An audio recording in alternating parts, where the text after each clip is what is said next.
You're listening to Inclusive AF with Jackye Clayton and Katee Van Horn. Welcome, welcome. This is Katee Van Horn. And this is Jackye Clayton. And this is the Inclusive AF podcast.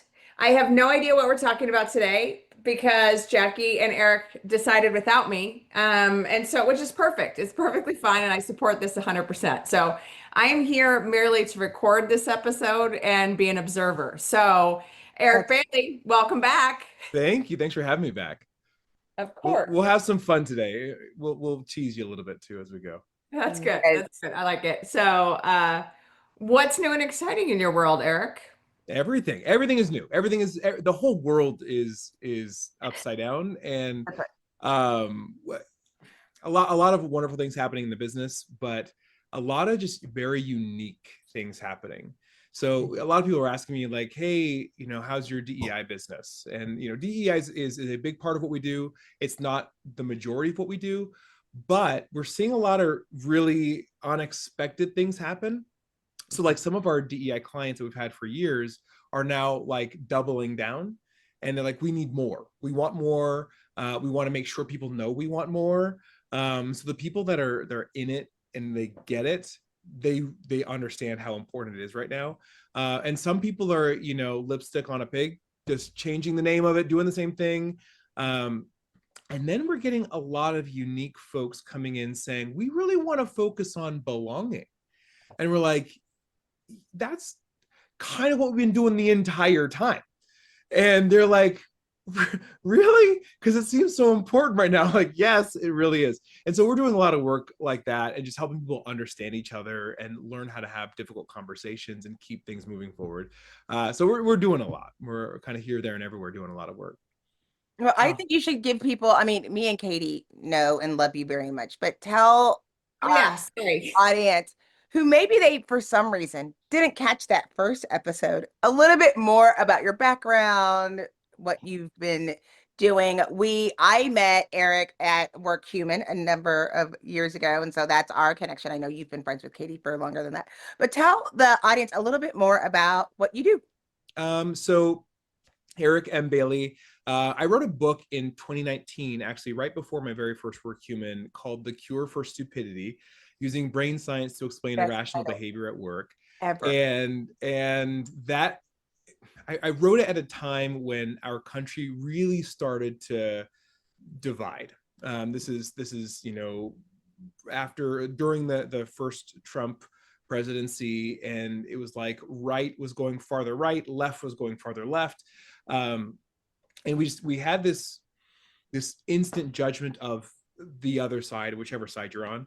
And they're stupid, they're idiots, they're sheep, they're dumb, they're evil, all the negative things. And I talk to people on all sides, and everyone is saying the same thing about the other side, like the same exact words about the other side. And so my background is in studying brain science, which isn't actually a real science. It's a collection of a bunch of different disciplines. So it's neuroscience, it's psychology, linguistics, anthropology, all that kind of comes together, called brain science.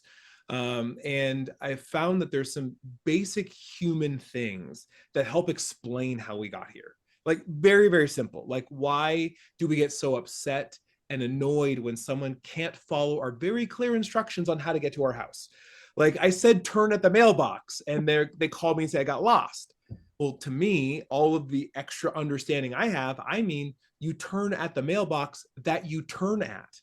It makes sense to me, but to them, they see a mailbox and turn there. The one I'm talking about is the third mailbox. And so like we have all these natural things that happen, and it perfectly predicts why we are where we are.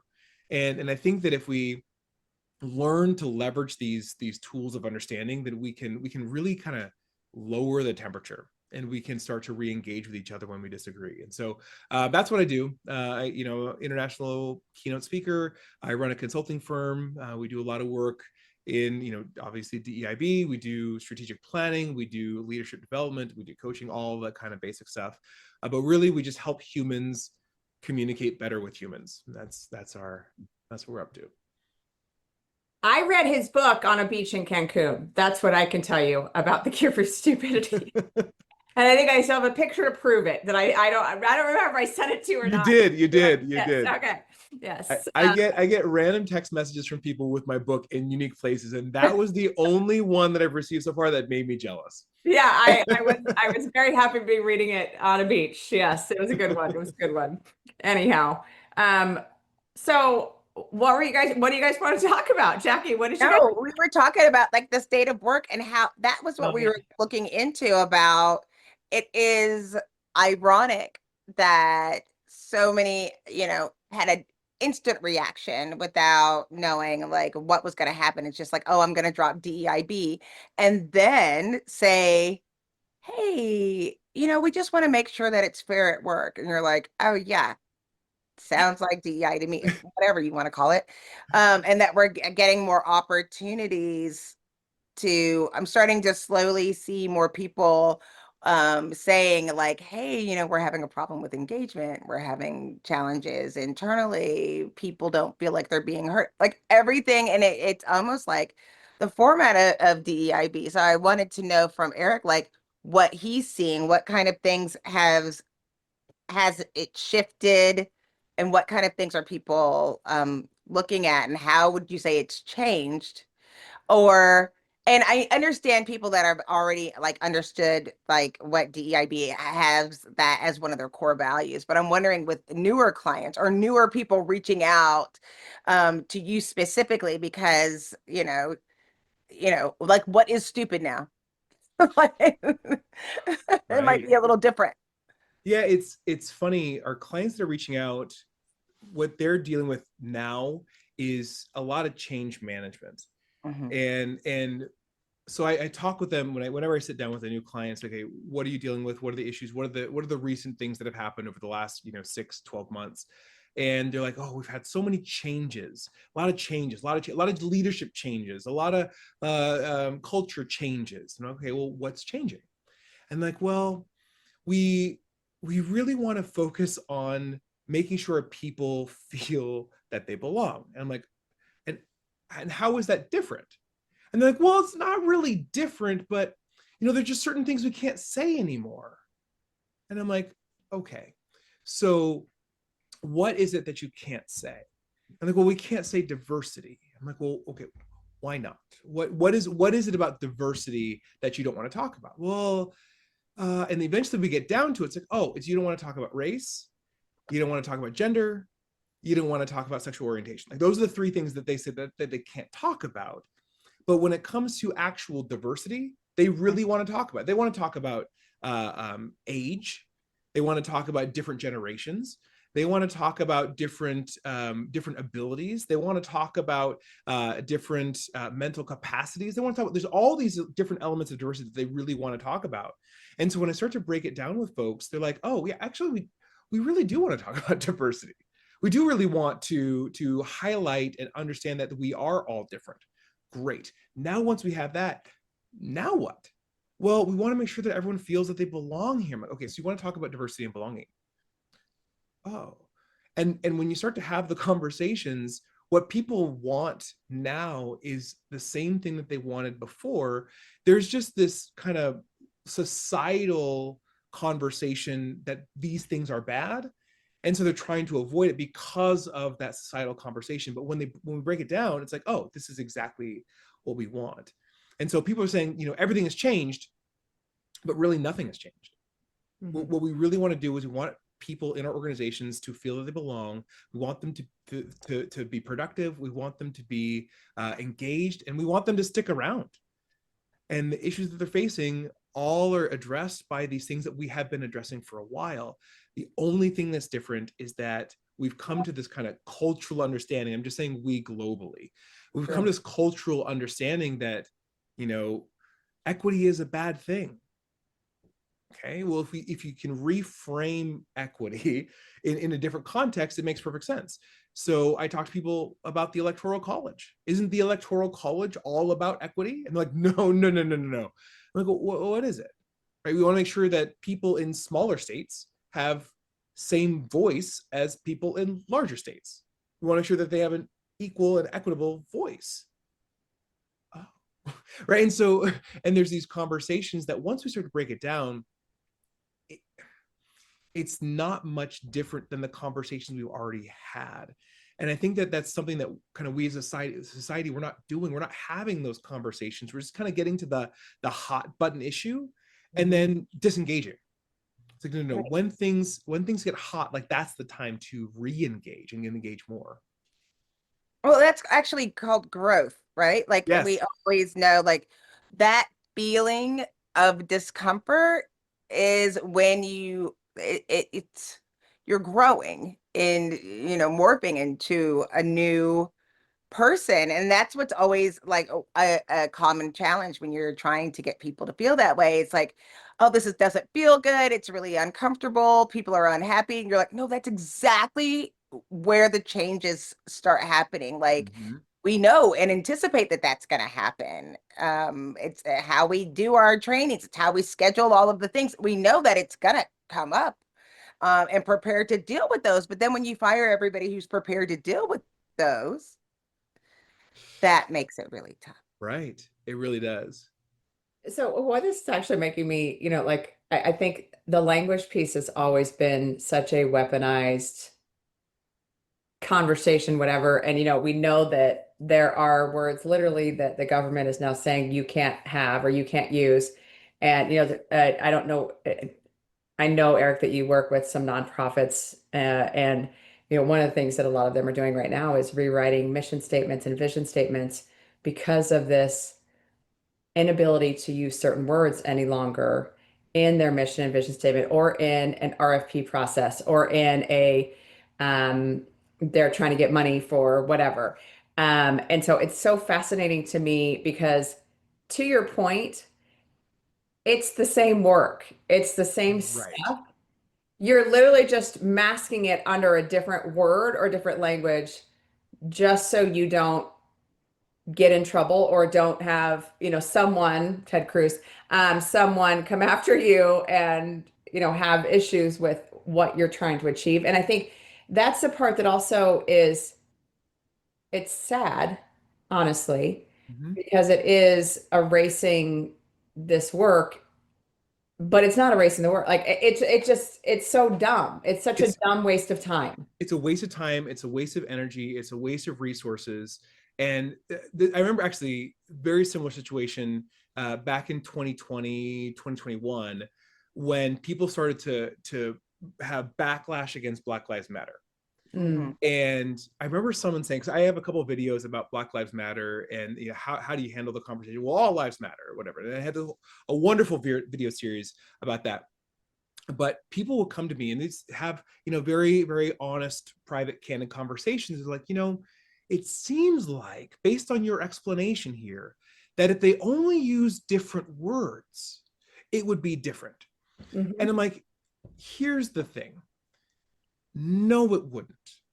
Because the reason that the words are offensive or inflammatory is because someone decided that pointing at the words instead of at what they're really feeling, that's the reason that there's a problem. And if you use different words, you're going to have the same issue. We'll never know that because we can't change the words. But what's going to happen, right now we're going through, we're changing all of the language, still doing the same stuff.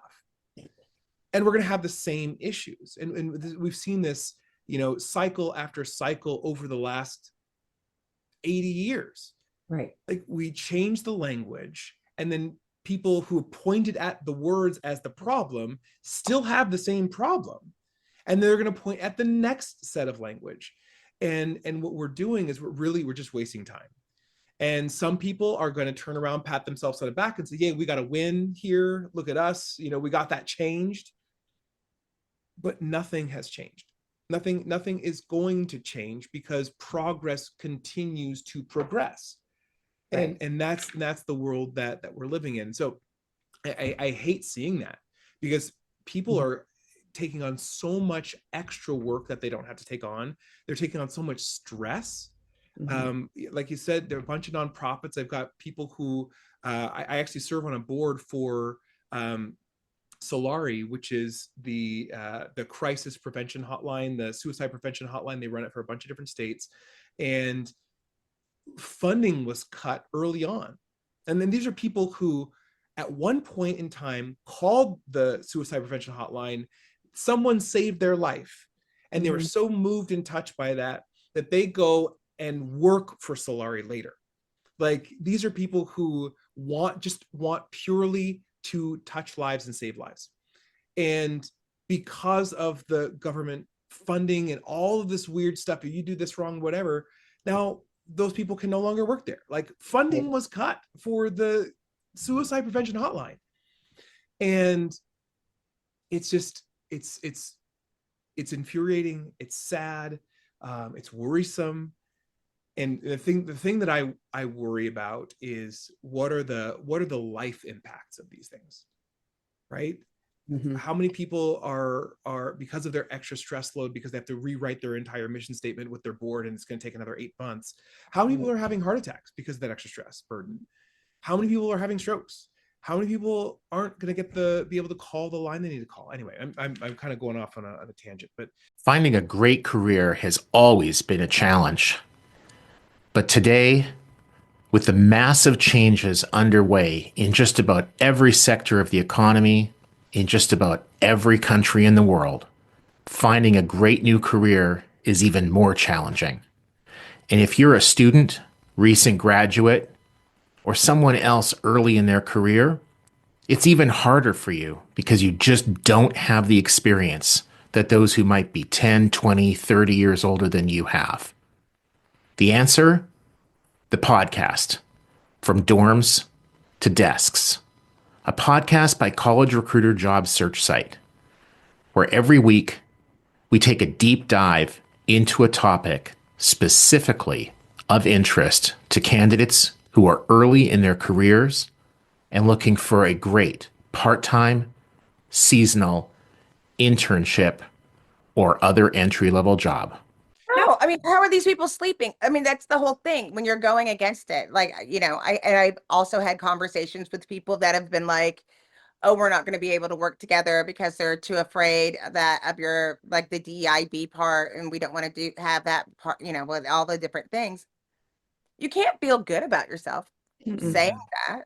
Like, you can't feel like there's been people, oh, we're just going to change that part of the work. It affects the whole organization. And we have AI now. So you're going to just drive disengagement really fast and automate it. Yeah. Right. You know, the timing. And I think going back to one of your earlier points, Eric, that, you know, nothing's going to change. And I think that's part of the point, though, right? Is that the folks that are opposed to using words like diversity, using words like equity, they don't want those things to be, they don't want equitable workplaces. They don't want to have folks that feel safe and showing up as themselves at work. And so that is the point. And then to your next point, like the mental gymnastics of having to go, okay, I can't use this word, but this is what we're trying to do. And this is how we're trying to do it. And, oh, I can't write up an ESG report because that is too woke, which I truly don't understand. But like all of these things, it is just like, the point is to waste time and limit progress. Yeah. I think it's also important to recognize that, you know, for some of us, that's how we live our life every day anyway. Yeah. Right. Where it's like, I'm always jumping through hoops and like trying to make someone else feel comfortable for their comfort, not my own, of getting used to it. And that's why some of the things has been really funny, this new movement where it's like, you know what, I'm just gonna give myself a self-care day when I feel like intrigued to do something. I'm gonna try to put myself in a better mind space, in a better space, and not feel like all the world on my shoulders, because there is only so much that I can do, because we're doing mental gymnastics just to get eggs at the grocery store. And now we're seeing more people that are, I'm a part of a board in Waco, and we do our Dios Los Muertos parade every year. And so we had to have a conversation about what are we doing for extra security? What can we do to make sure people feel safe? And we're talking about it. And then you have to say, how sad that this is part of the narrative that we have to have, that we're afraid that people aren't going to show up because, is that really a thing where a celebration, and it's a celebration. Like, it's not like it should not be anything controversial to have a Dia de los Muertos celebration. Right.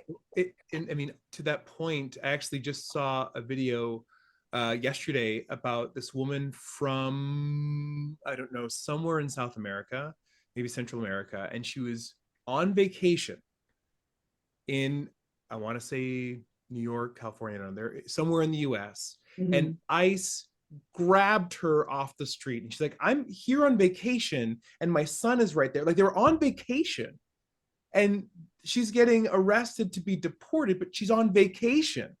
And she's like, my son is right there, and they're taking her away and leaving him. And it's like, so I do a lot of work with governments, and there are certain governments that tourism is a big part of their budget. And if people see this and then they're like, you know what, I'm not going to go visit. Right. Like that, there are impacts to these things that are far beyond the expectation. There's the idea of unexpected consequences. Mm-hmm. And I'm going to tell a brief story because, you got me. So there was a problem with cobras, the very venomous snakes in some part of India. And so the government said, you know what, we need, like, it's unsafe. There's so many cobras. We're going to put a bounty on cobras. So if you bring in a dead cobra, then we'll give you some money. I don't know what the number was, but to bring some money. And so it was great. It started to lower the number of cobras, right, that people were seeing around. And of course, a couple of enterprising young men said, wait a minute, bring a cobra, get money. What if we just bred cobras? And so they start a cobra farm, and they start breeding cobras, and they start bringing cobras, like a money printing machine. And now, of course, like, the government's like, wait a minute, there are too many cobras coming in. We got to stop the program. So they stop the program, and what does the farm do? Release all the cobras, because they're not making any money anymore. And now there are infinitely more cobras than they started with, because they didn't think about the downstream consequences. And I think there's so many things like that. These decisions are being made so rapidly. We're not thinking about downstream consequences. We're not thinking about what will happen. And some people are saying that that's part of the design. It's just chaos. Yeah. Like, remove programs, remove safeguards, remove all these things, and it sets our country back decades to rebuild them. I'm going to give you some numbers. Are you ready, Eric? Yes. Because ChatGPT is my new friend. International arrivals fell 11.6% in March 2025 versus March 2024. So international arrivals into our airports. Forecasts suggest a 5 to 9% drop in international visitation for the year. Inbound visitor spending is expected to dip by 12.5 billion to 29 billion in 2025 compared to 2024. So $30 billion less coming into our economy because we have ICE agents roaming the streets, picking up someone that's here on holiday. Mm-hmm. This is a problem. This is a problem, but please, let's make sure that we, are safe. We got to keep everybody safe. So equity. and I think it's also, we are seeing all these boycotts, and I think folks are truly starting to understand this, unintended consequence, collateral damage, whatever you want to call it, of these dumb decisions that are happening around these topics that I'm very much in support of. If someone is here undocumented, that's doing bad things, they should go to jail, be deported, whatever it might be.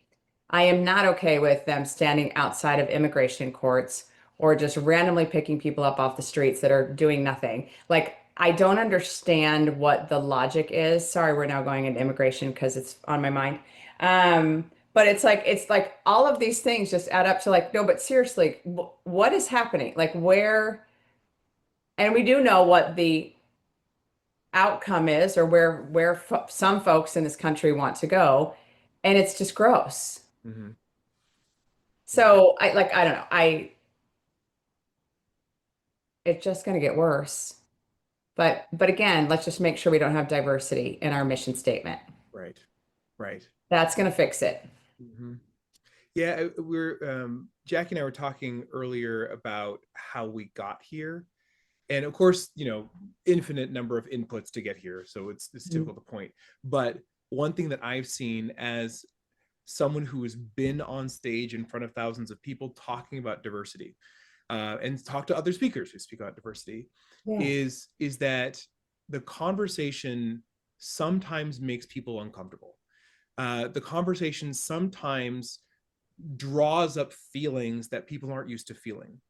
And in some cases, with some speakers, not me, but some speakers intentionally try to make people feel shame, feel guilt, feel kind of those kind of negative arresting feelings. And those are not productive. Those feelings do not make people change their behaviors, don't make people think differently, it makes people shut down and get defensive. But that happened so much that people just started to put in a blanket idea that I don't like this. It's not good for me. It's not good for us. I don't want it. But when we actually go through and have conversations and people have their eyes opened, to something they've never seen before, right? They become awakened. And all of a sudden, we're going to go from woke to you did there. I see what you did there. I see what you did there. Thank you. And people who have gone through that experience are forever changed, and they see the world differently, and then they want to see more. Like, what else don't I know? And people are super curious, and they're teaching their friends, their family to be curious, and it's lovely, like the perfect idea. And there are some folks who had the kind of the opposite experience. They felt shame, guilt, whatever. That's bad. You're trying to make me feel bad for being white. It's like, absolutely not at all. No, you should never feel bad for who you are or how you identify. You are you, and we are glad you're here. But those people say, I don't want to be awakened. That is bad. Being woke is bad. And that's how we got here. And I'm an optimist. I'm a pacifist. I'm a lover, not a fighter. Like I'm that guy. And I truly believe that if we still learned how to engage each other when we disagree, if we learned how to understand and make people feel that we're hearing them, like the defensive reactions would go down, the fighting would go down, the listening would go up, the collaborating would go up, and people say, oh, I never knew that. I never knew that you would experience that way. And a good example that I have is I was talking with a woman one time, and she told me that every time she walks to her car at night, she puts keys between her fingers. And to me, as a man who's never been afraid to walk to my car, like that made no sense to me. And when she told me, my first reaction was, that's stupid. Why would you do that? That makes no sense. And she explained it to me. She's like, I'm always afraid at night. Always. Like, I'm not like shaking and terrified, but I'm always like, there's a part of my brain that's constantly alert. And I'm like, I've never experienced that. And only when I could hear her and understand her could my heart open. And now I'm more understanding of literally 50.2% of the population, right? I understand. And it only happened through that process of awakening. And I think that if we took more time to understand each other, like all this BS that we're dealing with right now, it wouldn't happen. It would not happen. I'll tell another story later, but I've been talking too long. Not been talking too long. I'm fascinated. I mean, yeah, I see you on a stage. I've been one of the thousands of people, so I could listen to you all day. No, I was talking to this guy. I did a DEI session it was virtual, in Cobb County, Georgia. And it was with the water authority. So Cobb County is a rural area outside of Atlanta. And this was the water authority. And it wasn't like a leadership retreat. It was literally just a DEI session for all the employees of the water district. Like these are like self-proclaimed old white dudes who have been turning wrenches for 30 years. And, you know, most of them bald with goatees. And I'm not making that up. That's what they said to me. And you know, I did my thing, and I talk about privilege. I talk about what diversity really means. I talk about what bias really means. I do my thing. And this guy emails me afterwards, and he says, you know, Eric, I've never once felt welcome in a diversity session. And I'm like, that's really interesting language he chose. I never felt welcome. He said, I never wanted to go to one. I've never learned anything in one. But when you talked about privilege, it changed something in me. It changed my mind. It changed my thinking. And I went home that night and I talked to my wife about it at dinner. He's like, first and foremost, like, we never talk at dinner, so thank you for that. But he's like, I realized that all of this resistance that I had wasn't founded in reality. It was founded in this emotional wall that I had built up. And now that that's gone down, like, I can't wait to talk about this with my kids. It's like, he's like, I'm an old white dude and I know that that's okay. And I'm like, yes, it's okay to be an old white dude. There's no enemy in this. Like, we are trying to do something together, and you are you and I am me, and we both exist. And if you're saying I shouldn't exist, that's a problem. If I'm saying you shouldn't exist, that's a problem. It's the same problem. And so what we're really trying to do is we're really trying to get to a place that I can realize that your experience of life is vastly different than mine. And if we spend time talking, I can learn about your experience. I can learn about what it might feel like for you to walk through a grocery store in a brand new place. Because my experience is totally different. As you were saying earlier, Jackye, like, I'm always monitoring to see if other people feel safe around me. I don't know if you feel that way. Do you feel that way? And he's like, yeah, I've never thought that in my life. Right. And that's the goal in all this. It's not about like the words. It's not about woke. It's not about this. It's about seeing the world that is infinitely complex in more and more complex ways. I appreciate that so much. I have traveled and had been blessed enough to go to international countries. But I think what was so interesting about being on The Amazing Race is that we were in a race. Like, we had to go somewhere and I couldn't have my phone and doing all the things. And I was explaining it to somebody else and they were like, do they speak English in Hong Kong? I was like, some people. Yeah. What do they speak in Hong Kong? Lots of languages. There's lots of languages. Well, how did you talk? I could only talk to the people who spoke English. And they're like, well, I'll just stay home. Right. And it's like, I was like, but wait, did you see? Like, I got to go see that huge Buddha. Like, we don't have that here. And I got to go to this opera center and I got to go to this thing and I had the best French toast ever. And I got to see like all of these things that you're missing out of. And that's what is the beauty of it. I am of the part where I don't try to change hearts and minds. I try to change systems that will give you a better opportunity to change your own heart and mind. Like, I'm going to try to set up an environment where you can do that on your own. But it's like, after you get to that part, the hearts and mind part, when you're curious to what you were saying, there's so much of this world that is like, you're missing out. And it's not, we talk about it for other people just to get along, but you're just missing out on being your best self.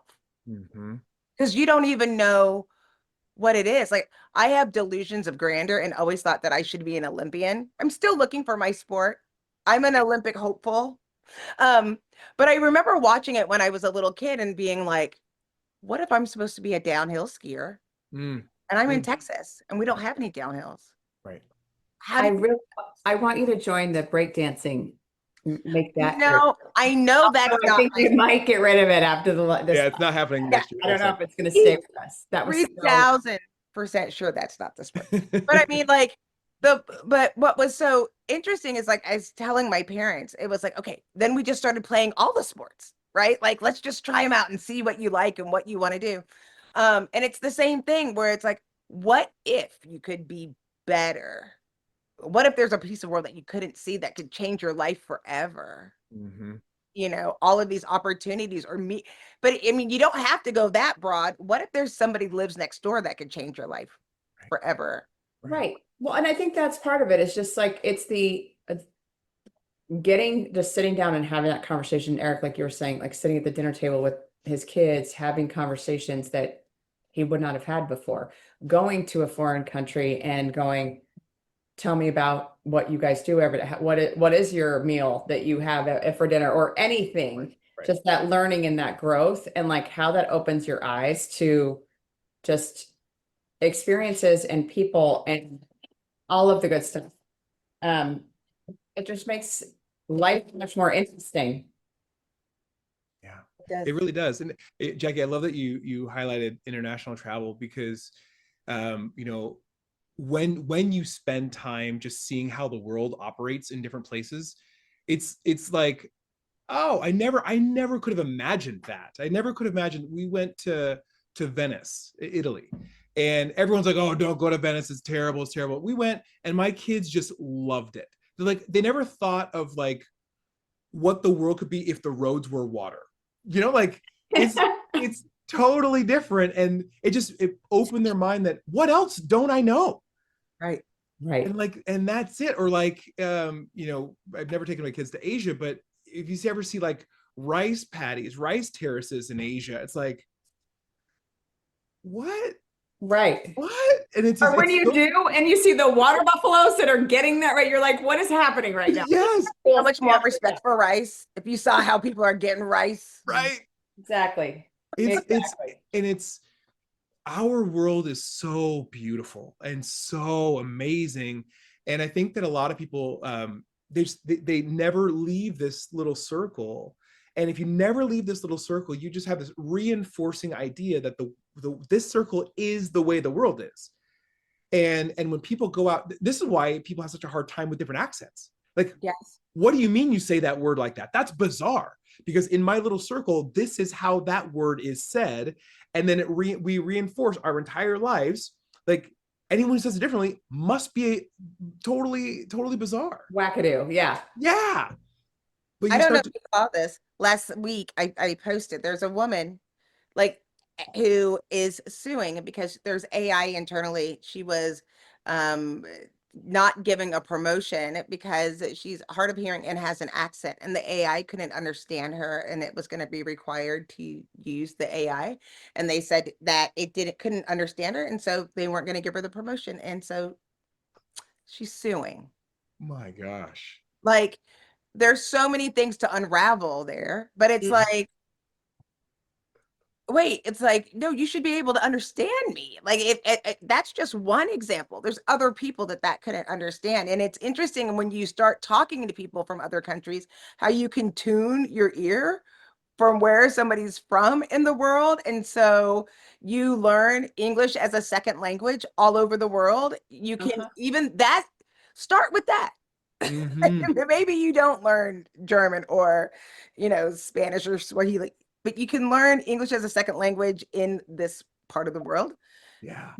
You will have so much more opportunities of learning. My fun is I have, as you guys, I think you guys both know, I have a CFO that is German, and he likes to come up with expressions that he thinks are English expressions.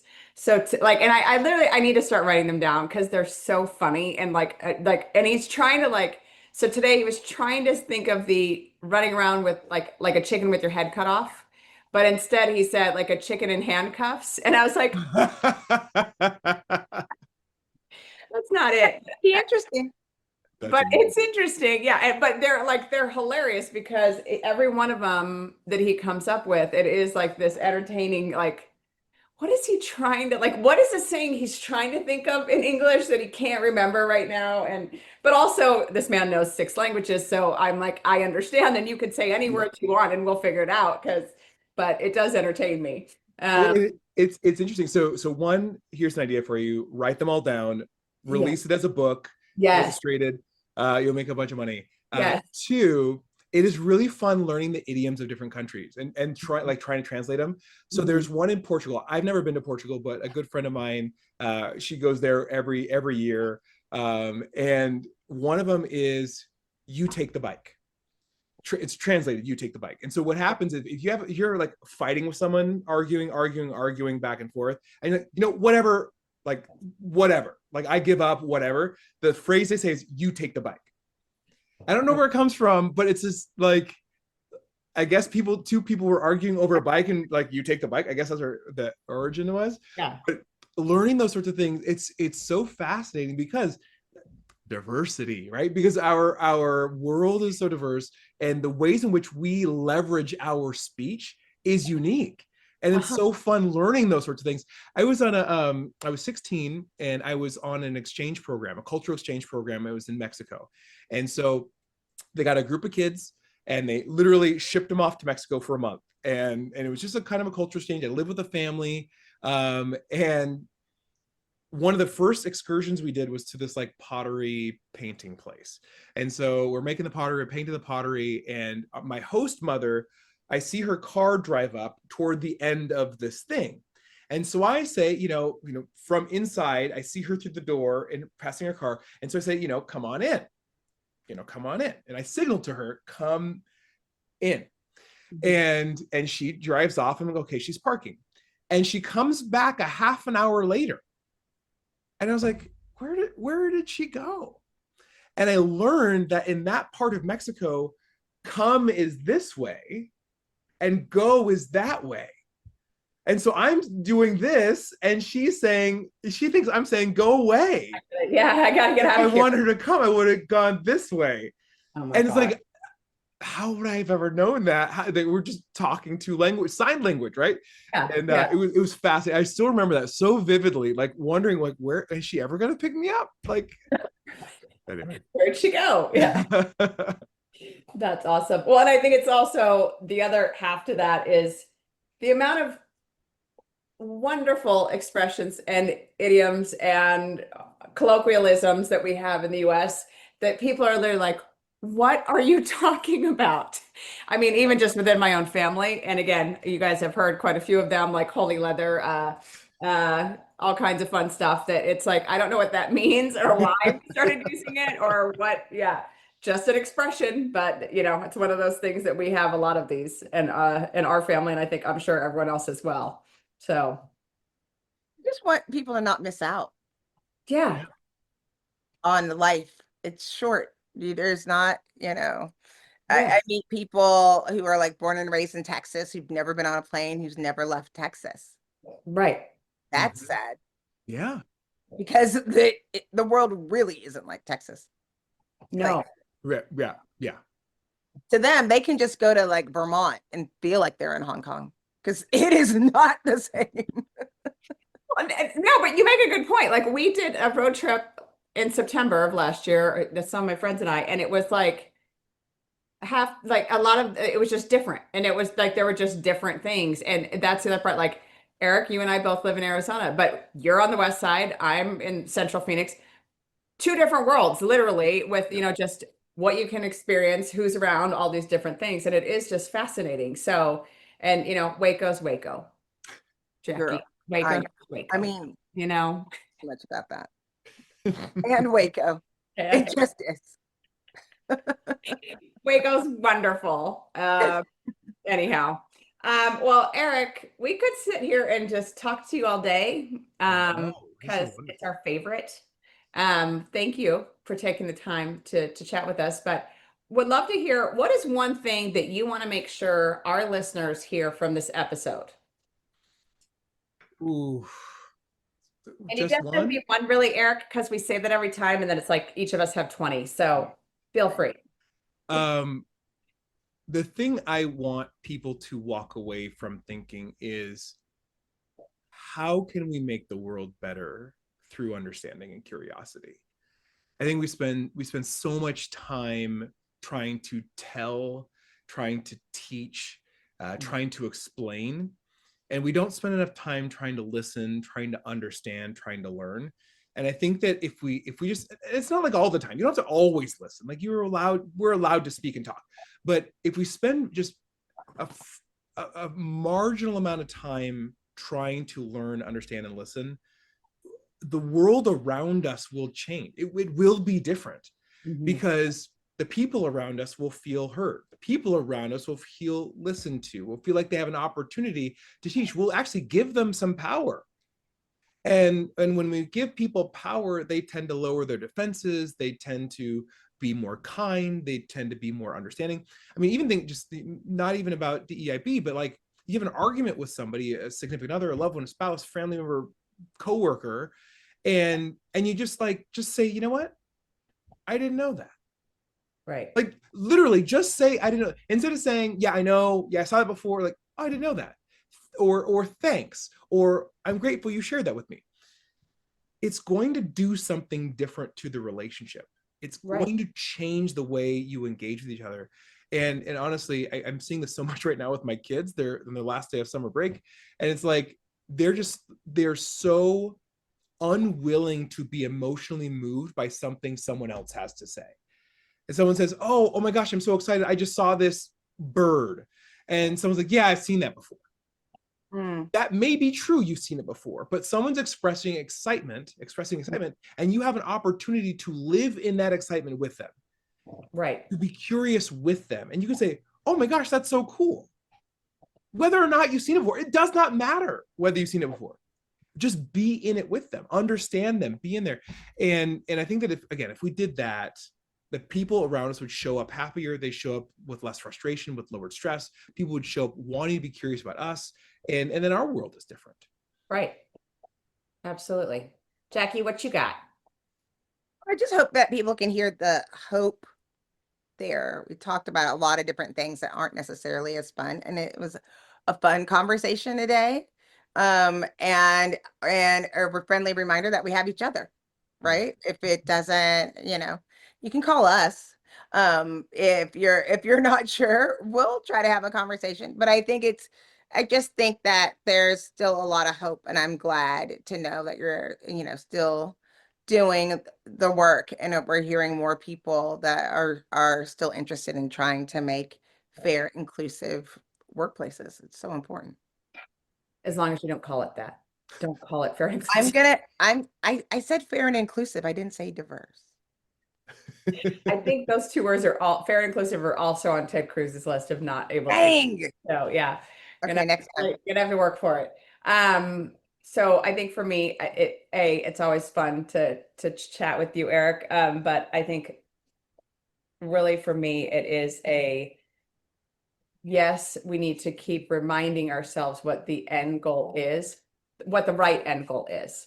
So all of this stuff is a distraction. All of this stuff that's going on is trying to derail us from moving towards a place of taking care of each other, making sure each other is safe, making sure each other has what they need to have a great life work-wise, have a great life personally, all of these things. And so just reminding folks of that like the language, don't get so derailed by the language or by the silliness that's going on in the world that you forget that at the end of the day, it's go learn about each other, go take care of each other, all of these things. So, Eric, thank you for joining us again for part 2. We always love to have you, and we will see you in a few months at HR Tech. We didn't ask you anything you want to promote right now for the listeners, anything you'd like to share other than go buy your book. Yeah, go buy the book. That's the main thing. And so it's been a few years that the book's been out, but I think that there's never been a more appropriate time for my book. Yes. So The Cure for Stupidity, you can get at thecureforstupidity.com, or you can get it on Amazon or any of those other things. But grab the book, give it a read, buy it for your friends, buy it for your neighbor you're arguing with, buy it for your spouse, but make sure be careful how you give it to them. That's right. The world needs it. That would not be a good anniversary or birthday gift. No, Just not so we're that all on situation. the same page. It would be, but it wouldn't be. Right, exactly. Would it be a smart move? Awesome. Well, thank you so much. This is Katee Van Horn. And this is Jackye Clayton. Bye. Bye.